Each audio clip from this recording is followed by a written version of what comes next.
Hello everyone, welcome to my YouTube channel. I'm excited to be here and to start this journey with you guys. And I figured the best way to start it would be by doing something for the Lord. So everything I do in my life, I do to honor and glorify Jesus, and that's all I want to do with my life. I want my legacy to be God. So, I wrote this study a couple weeks ago, and it's on the Proverbs 31 woman. So, I hope that you enjoy it. You're welcome to leave comments, questions, suggestions. If you want another study, you can do that too. I'm sorry I look crazy. The wind here is insane today. So let's get started. And I also use the King James Version Bible. Obviously, you can use whatever you want. Whatever's easiest for you. This is just what works for me. So, Proverbs 31. So for years, I've heard lessons and sermons and all kinds of things on the Proverbs 31 woman. And for years, I have strived to be this woman. And sometimes I'm able to achieve that goal, and sometimes I am not. There are times when I'm able to get up early and get some work done, like she did, and other times I sleep until 9 o'clock. Or my day doesn't start till, if I sleep till 9, then my day doesn't officially start till like noon. So I consider that a wasted day. Sometimes my children call me blessed, and most of the time they call me embarrassing or annoying, which I think is funny, so whatever. My husband does praise me, but he also shakes his head and wonders what he got himself into sometimes. He does do that. I've seen him do it. We all want to be the best mothers and wives that we can possibly be, and I don't think for a second that God expects us to be perfect all the time. Otherwise, what would be the point of his mercy and his grace, right? So, we don't know a whole lot of personal information about the Proverbs 31 woman. We know she was married. We know she had children. And that's about. Personally, we don't know her name. We don't know what she looked like. Nothing like that. We don't know where she lived. Nothing. But what we do know about her is that she is a great model for us as women to live by. So as we read through this, we will see that not only does she work hard, make and save money, take care of her husband, take care of her kids, run the household, but she also makes time for the Lord, and she leaves a godly legacy to her family and all those that know her, which is the main goal. That's my main goal. My big thing is the dishes and laundry and motherhood and spousehood are wonderful, godly things, even if they don't seem like it. And so, like, all those things are great, but if, making sure that everything's taken care of and whatnot is wonderful, but if I don't lead my children to Christ, then I haven't done my job as a mother. But, like I said, the dishes, the laundry, the house cleaning, all that is, those are wonderful, godly things, even though I hate doing dishes, and laundry just exhausts me, which is crazy because I have a laundry business, so you would think that would just be my most favorite thing, but it's not. Those are all things that we can teach our kids about, and we can teach them how to do them well, but the most important is leaving a legacy that's all about God, okay? So if my kids learn nothing else from me, I hope that they learn how to love and follow Jesus, how to take mundane, everyday chores and turn them into praise and worship and work for God. And so we're going to start chapter 31 with the words of King Lemuel. I think that's how you say it. I'm really not exactly sure. So verse 1 says, "The words of King Lemuel, the prophecy that his mother taught him. So, as far as we know, King Lemuel was not a king of Israel, which means he was likely a Gentile and not a Jew. So, as far as I can tell, and also my commentary says this as well, from what I've researched in this commentary, says that there is no king of Israel with this name. So the words that follow are, this is prophecy, but advice from his mother. So we're going to read verses 2 through 9. What, my son, and what the son of my womb, and what the son of my vows? Give not thy strength unto women, nor thy ways to that which destroyeth kings. It is not for kings, O Lemuel, it is not for kings to drink wine, nor for princes strong drink, lest they drink and forget the law, and pervert the judgment of any of the afflicted. Give strong drink unto him that is ready to perish, and wine unto those that be of heavy hearts. Let him drink and forget his poverty, and remember his misery no more. Open thy mouth for the dumb in the cause of all such as are appointed to destruction. Open thy mouth, judge righteously, and plead the cause of the poor and needy. So basically, her advice, she's a wise woman, includes prohibition of illicit relationships with women. That's in verse 3. She said she is against the consumption of strong drink. That's verses 4 through 7. Unless the person is dying. And so at that point, it would be for medicinal purposes and just to help their pain and whatnot. And then pleas for the execution of justice, which is verses 8 and 9. So we don't know anything about his mother, but if this was her advice to him as a king, then it's how she raised him as well. So in my opinion, she did a great job. Whoever she was, she had morals, and I believe she may have known God, because only truly good and loving people can truly, purely love other people, because God loves them like that. They have experienced God's unending mercy and love, okay? And that ties in perfectly with the next several verses. The Proverbs 31 woman could love unconditionally because God loved her unconditionally, and she had felt that love, so she was able to give that love to others. And I believe that she felt that every day of her life. So, a little background on verses 10 through 31 here, from what I've researched about it, and my commentary also says this. Sorry, my nose is running. It appears as an acrostic. So each of the 22 verses starts with a consecutive letter of the Hebrew alphabet.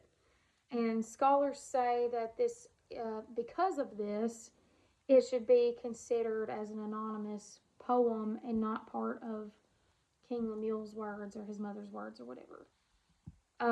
So basically it's 22 points in a poem.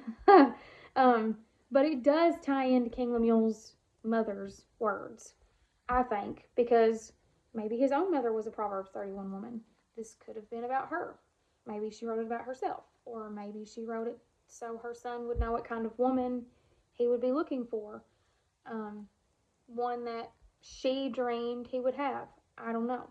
Whoever wrote it, for whatever reason, the model of the Proverbs 31 woman is who we all should strive to be. So I'm going to read verses 10 through 31. I'm going to read it, and then we'll talk about it.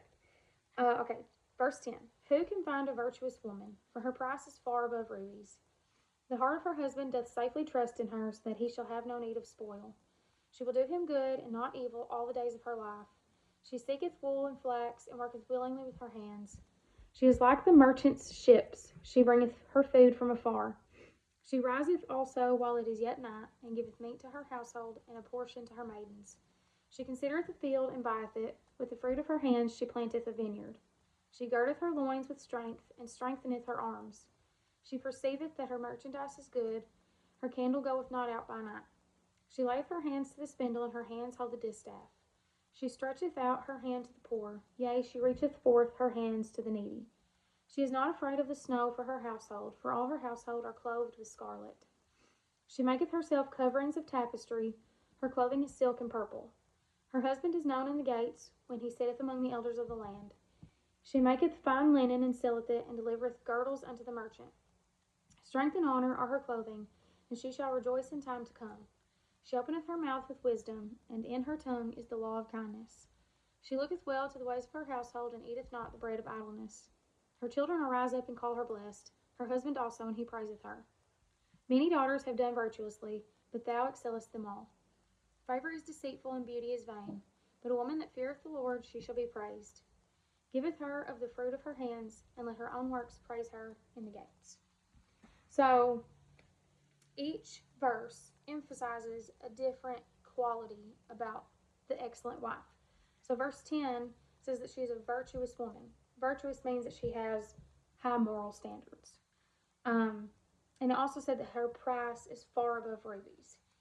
So rubies at that time, and really now probably, were rare and pretty much priceless, and more precious than any other what they would call royal gems. And I say royal gems because rubies were on the high priest's breastplate, and they symbolized immense value, beauty, passion, and divine worth. Okay, so it also showed spiritual wisdom, and this represents true treasure over material wealth. So she's priceless. She means a lot to a lot of people. I would love to be known as a true treasure. And to God I am. To God I am absolutely priceless, and I think to my family I am too.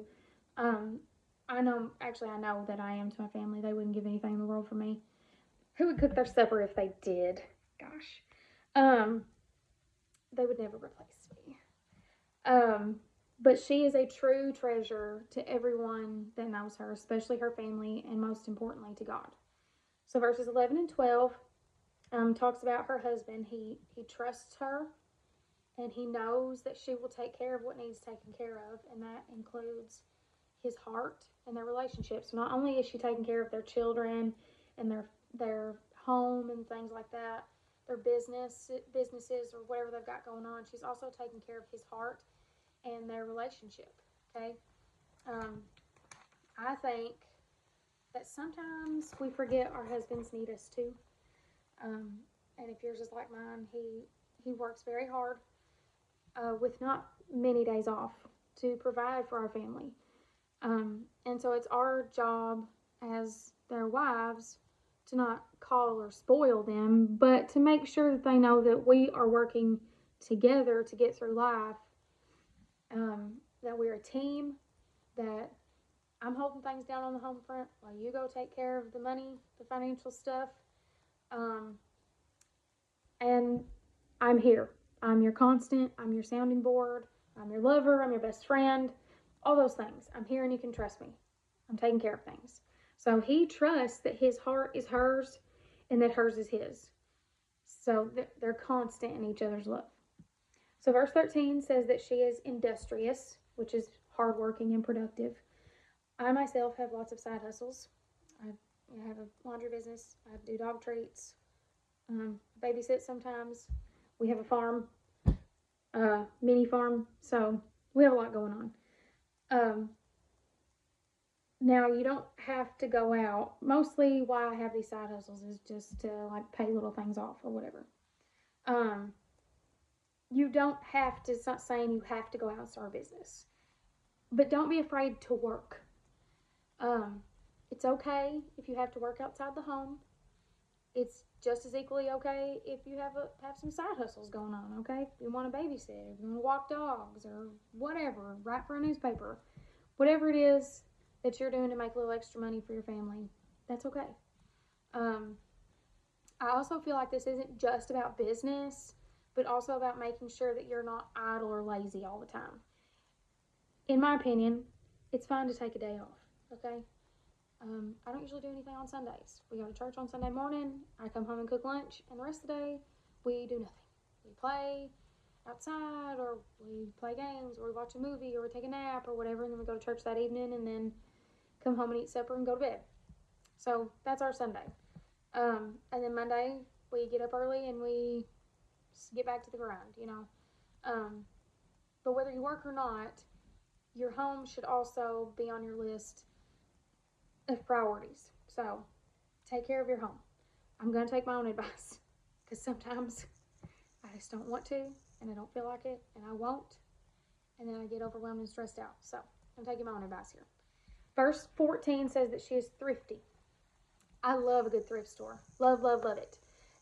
I love yard sales, all the things. If I don't have to pay full price for something, I will not pay full price for it.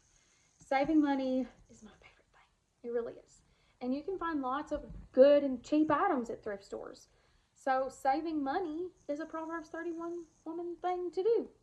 Coupons in the clearance aisle. I love coupons in the clearance aisle. So saving money, that's a big thing. Let's see. I got excited about saving money in the coupons and clearance aisle. Verse 15 says she is self-starting. So getting up at the same early time every day, getting herself together first, and then taking care of the family and the servants before she feeds herself. Or she's like me and she eats while she cooks so that by the time it's time to actually eat, she's full. That's me. And then verse 16 says that she's enterprising, which means that she's showing initiative and resourcefulness. So she sees the field, checks it out because her husband trusts her. He doesn't have to worry about her decision. She buys it, plants a vineyard, and voila. Extra money in her pocket. Okay? Jobs for people in her community, jobs for maybe her family. Okay? So resourcefulness made her use the land for a good purpose. Verse 17 says that she is willing to do hard work. Hard work is just that, hard. Okay? But getting your hands dirty and getting a job done is so gratifying at the end of it. It just, for me, it's great. But it also shows your family how to work hard, especially if they're involved in said hard work. Verse 18 says that she's willing to work long hours. First one up, last one to bed kind of thing. I know that feeling. I'm sure as a mother you all do as well. Verse 19 says that she's willing to do monotonous work. I will be honest and say that I complain all the time about having to do monotonous work. I do. This woman would sit at the loom all day knitting and probably wearing out her hands and her back. Monotonous work is still part of our mission field as mothers and wives. And like I said, I'll be honest, I get tired of dishes and laundry and sweeping and mopping and picking up toys every single day and cooking, and I get so tired of it, and some days I just can't deal with it. But those things, as tiresome and boring as they can be, are blessings that some people who don't get to do those things pray for every single day. So we need to be grateful for the messes and the boring work, because we're blessed to have a family to do those things for. Verse 20 says that she's compassionate. She's loving, willing to help people in need, whatever that looks like. Whether it be physically, financially, spiritually, however she needs to do that. Verse 21 says that she's prepared for the future. She has prepared for all seasons, and she knows her children will be clothed and well fed, even if the weather gets bad, even if they get snowed in, basically.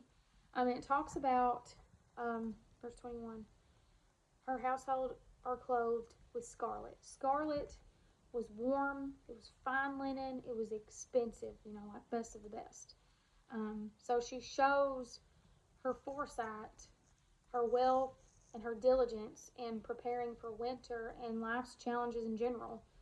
And that signifies security.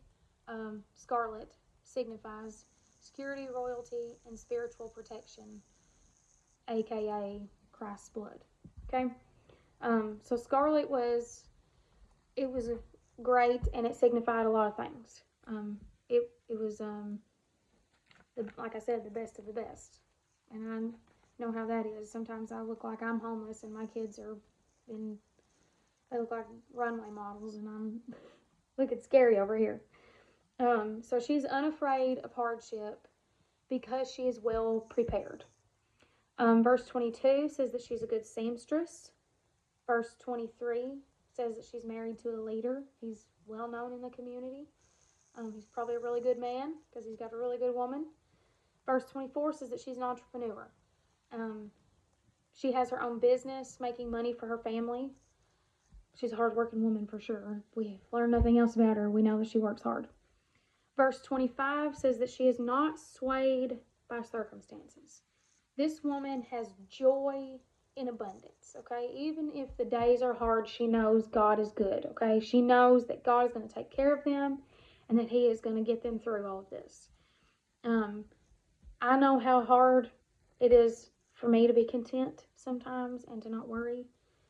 But God always pulls through and He always helps in my time of need. And because of the joy in my heart, I have peace also to know that all will be well. Verse 26 says that she is wise and kind. 27, she is duty conscious. So she's not lazy. She knows her job and she does it well. Verse 28, she's blessed by her family. I know at times, especially in my motherhood, it feels like that we're alone and that everything we do is for nothing, especially when we're cleaning up after everybody once again. But just know that you are not alone. You have little eyes and little ears watching and listening to your every move, learning from you. And also know that they could not do this life without you. You are the cornerstone of your family, and they look to you as a godly example. And they're blessed by all that you do for them, and just by you in general. And they're proud to call you their mom and wife, even if they don't say that. They're very proud of you. I'm proud of you. Verse 29, she is not satisfied with the mediocre. So she doesn't halfway do anything. She does it right or she doesn't do it at all, whatever it may be. She's great at what she does and in turn is making virtuous daughters without meaning to, which is great. I would love, there are lots of things that I do that I have seen my children, my girls, do that I didn't realize they knew how to do, but it's because they've been watching me do it. So I have to really remember that and be conscious. Verse 30, she is a woman of God. She loves the Lord and she raises her children according to His word. She's not looking for people's favor. She doesn't care if she looks beautiful every day. You know, she's not too worried about her looks or anything like that. She just wants to glorify God in all that she does. And I think that needs to be our most important lesson that we get out of this, is that everything we do should be to glorify God. Verse 31, she's praiseworthy. Everyone knows how hard she works, and they praise her for doing it well and according to God's word.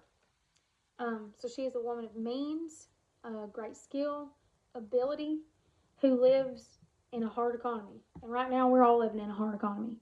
So this woman of God who is enterprising, she's dedicated to her home. She sounds like a wonderful woman, and I would love for people to say she's a Proverbs 31 woman.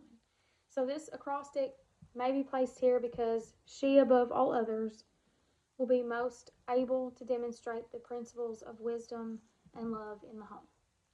And that is my lesson. I meant for it to be way shorter than it was, but it's not. Anyway, I would also like to say that if anybody ever needs prayer, I would love for you to message me with prayer requests, or you can comment your prayer requests, or if you just want to say unspoken, that's totally fine. I will add you to my list. But just know that if you ask me to pray for you, I will most definitely pray for you. You guys have a wonderful day, and I'll see you next time. Bye.